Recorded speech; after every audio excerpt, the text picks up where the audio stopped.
वंदे मातरम। भले पथिक अनेक हों, समान लक्ष्य नेक हों। भले पथिक अनेक हों, समान लक्ष्य नेक हों। भले पथिक अनेक हों, समान लक्ष्य नेक हों। असंख्य कंठ गूंजते, सशक्त गीत टेक हों। अनंत रत्न राशि ले, उद्धति चरण पखारना। जगो जवान देश के, समय तुम्हें पुकारता। जगो जवान देश के, समय तुम्हें पुकारता। जगो जवान देश के, समय तुम्हें पुकारता। मेरे प्यारे देशवासियों, आज एक नए एपिसोड के साथ आपके समक्ष पुनः उपस्थित हुआ हूँ। वास्तव में क्रांतिकारी अपने पथ पर दृढ़ विश्वास के साथ चले, माँ भारती की पुण्य आत्मा बन अजर अमर हो गए। हम उन्हें याद कर अनुग्रहित होते हैं, उनका आभार प्रकट करते हैं कि माँ भारती की आज़ादी की लड़ाई का वह हिस्सा बने और अपना जीवन न्यौछावर कर दिया। पिछले एपिसोड में हमने महर्षि अरबिंदो जी की क्रांतिकारी जीवन की चर्चा की। इस एपिसोड में श्री अरबिंदो जी के छोटे भाई यानी श्री बारिंद्र कुमार घोष जी के क्रांतिकारी जीवन पर हम उन्हें श्रद्धा सुमन अर्पित कर रहे हैं। श्री बारिंद्र कुमार घोष जी का जन्म 5 जनवरी सन 1880 को डॉक्टर कृष्णधन घोष व स्वर्णलता के घर इंग्लैंड के नॉरवुड नामक स्थान पर हुआ। बारिंद्र का पहला नाम उनकी मां ने इमैनुअल मैथ्यू घोष रखा, परंतु बाद में पुनः नामकरण के पश्चात बारिंद्र कुमार घोष। बंगला में बारिंद्र का अर्थ होता है समुद्र।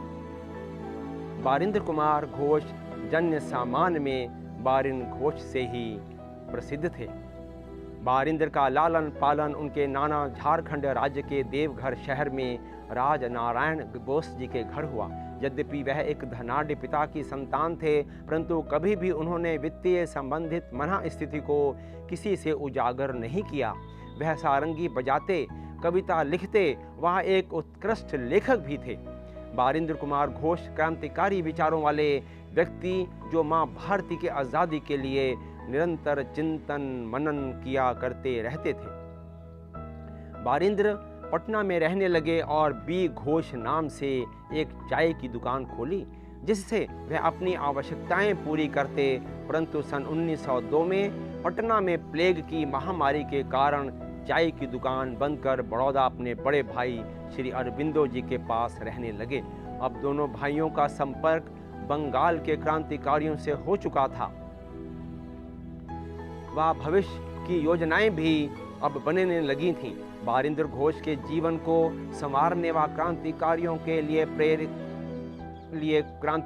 व क्रांतिकारी गतिविधियों के लिए प्रेरित करने का श्रेय भी श्री अरबिंदो जी को जाता है।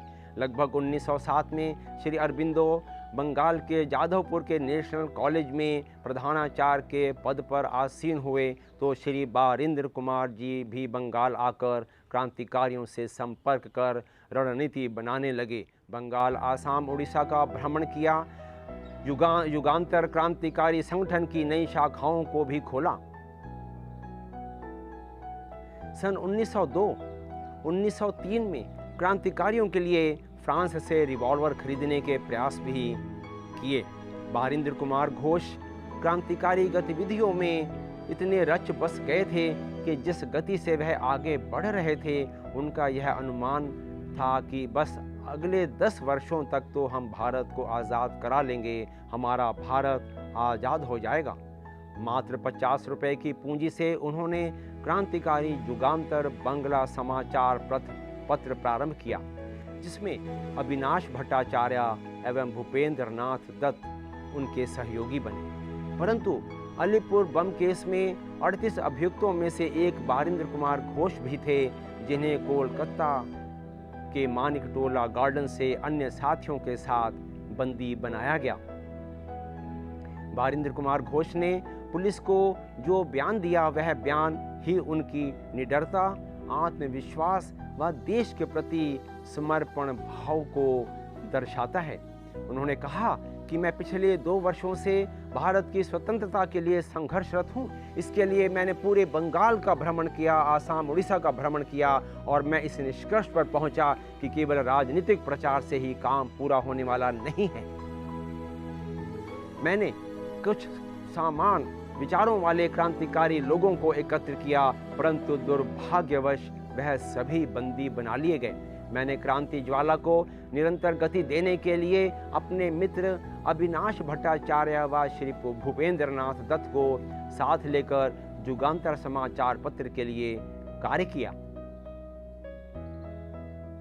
तत्पश्चात मैंने 1907 के प्रारंभ से ही 14 या 15 नवयुवकों को राजनीतिक व धार्मिक शिक्षा भी दी।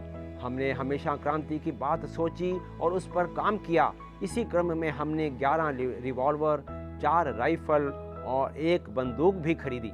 मेरे साथ उल्लासकर दत्त, हेमचंद्र दास कानूनगो, प्रफुल्ल चंद्र चाकी, विभूति चंद्र सरकार, इंदु भूषण राय, उपेंद्र नाथ इत्यादि क्रांतिकारियों के साथ क्रांतिकारी गतिविधियों को हम अंजाम देते रहे। बारिंद्र कुमार घोष पर मुकदमा चला। काला पानी का आजीवन कारावास, अंडमान की सेलुलर जेल में यातना और अपमानजनक जिंदगी का हर पल जिंदगी का हर पल कड़वाहट से भरा हुआ, अत्यंत कष्टप्रद, असहनीय, लज्जित करता हर पल। बेतों की मार व कई बार कोड़े भी मारे जाते। सन 1920 में ब्रिटिश हुकूमत ने रॉयल एमनेस्टी यानी राजशाही माफ़ी के तहत क्रांतिकारी बारिंद्र कुमार घोष को सेलुलर जेल से रिहा कर दिया। जेल से रिहा होने के बाद कुछ समय बड़े भाई महर्षि अरबिंदो जी के साथ आप पौंडीचेरी आश्रम में आपने गुजारे। तत्पश्चात क्रांतिकारी देशबंधु चित्तरंजन दास जी के समाचार पत्र नारायण नामक दैनिक पत्रिका में संपादन का कार्य किया। कई समाचार पत्रों के संपादन कार्य से भी जुड़े 20 पुस्तकें भी लिखी। इस प्रकार राष्ट्र सेवा करते हुए कोलकाता में 18 अप्रैल सन 1959 को देश का स्वतंत्रता संग्राम सेनानी पंचतत्व में लीन हो गया। शत शत प्रणाम करते हैं बारिंद्र कुमार घोष जी को, स्वाधीनता संग्राम में उनके पवित्र योगदान को। इस अवसर पर कवियत्री श्रीमती बीना सिंह बीनू शांत जी की कविता याद आती है। शीर्षक है यह आर्य भूमि है वीरों, यह आर्य भूमि है वीरों, यह आर्य भूमि है वीरों, यह आर्य भूमि है वीरों, यह आर्य भूमि है वीरों, यह जन्मभूमि है वीरों, यह जन्मभूमि है वीरों। शत शत नमन करो अर्पित सुमन करो, शत शत नमन करो अर्पित सुमन करो। यह वीर जवानों की थाती जलती बलिदानों की बाती, हंस हंस कर झूले जो फांसी, बन गए सभी वे अविनाशी, बन गए सभी वे अविनाशी। शत शत नमन करो अर्पित सुमन करो, शत शत नमन करो अर्पित सुमन करो।